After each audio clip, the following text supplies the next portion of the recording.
Hello everyone welcome to my mini vlog. आज म बिहान उठ्ने बित्तिकै भाइको कपी कभर गर्न गएको त यो स्टिकर देखेर नै म छक्क परिरहेको छु।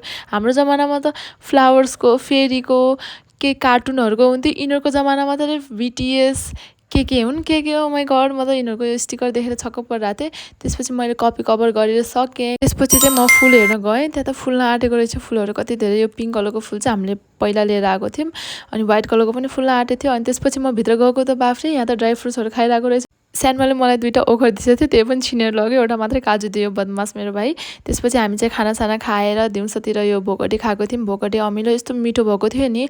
अनि हेर्नु न, मेरो यहाँ फोका उठेर कस्तो भएको थियो कि आज फुट्यो, अनि यस्तो पोलिरहेको थियो। मैले चाहिँ यसमा मलम लगाएँ, मलम पनि थिएन घरमा, एउटा बोरोलिन थियो, त्यही लाएँ। त्यसपछि मैले नास्ता खाएँ अनि आफ्नो काम गरेँ। पढ्दा साँझ भइसकेको थियो। त्यसपछि साँझको खाना चाहिँ आज रोटी पाकेर आएको थियो। अनि हेर्नु न, यस्तो राम्रोसँग फुलेको हो कि, कस्तो मजा आउँछ नि यस्तो पकाउँदा। त्यसपछि खानासाना खाएर मैले चाहिँ मोबाइल हेरेँ एकछिन, त्यसपछि म सुत्न गएँ। सो आजको लागि यति नै, बाई।